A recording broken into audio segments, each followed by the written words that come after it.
We are going.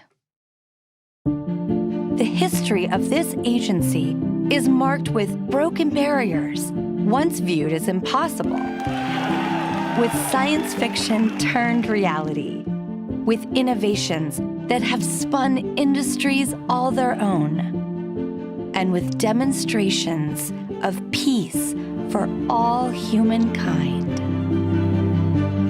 We soar in the skies of our home planet.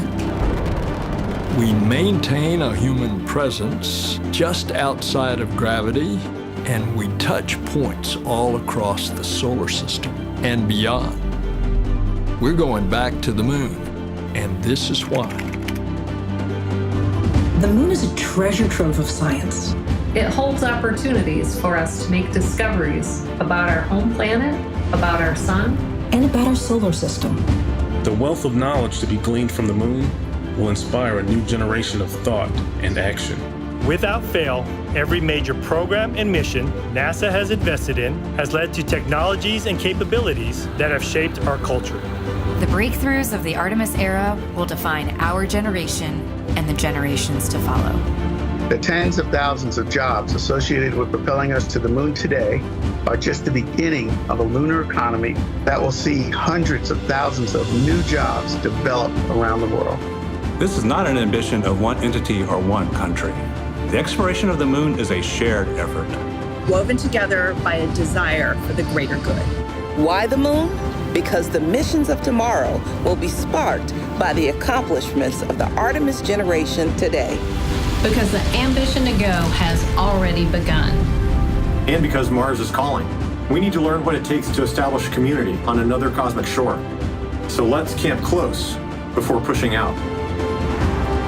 And so, we go to the moon now, not as a series of isolated missions, but to build a community on and around the moon capable of proving how to live on other worlds.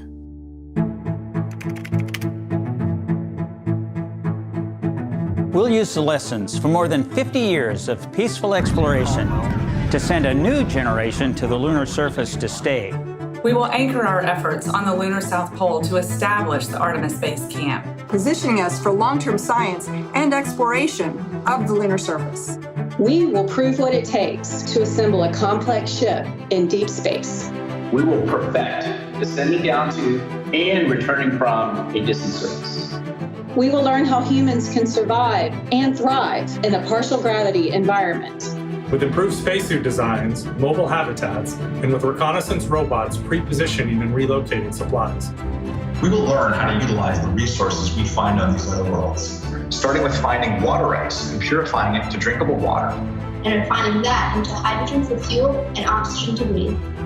We will establish fission power plants on the surface of the moon, capable of supporting a growing community of efforts. And we will expand the logistics supply chain to enable commercial and international partners to resupply and refuel deep space outposts. None of this is simple or easy, but nothing in our history ever has been. The Eagle has landed. You got a bunch of guys about to turn blue. We're breathing again. Thanks a lot. This kind of continuous lunar presence is a natural extension of all that we've learned in low Earth orbit. And what we will accomplish there will ensure the monumental missions to Mars are within reach.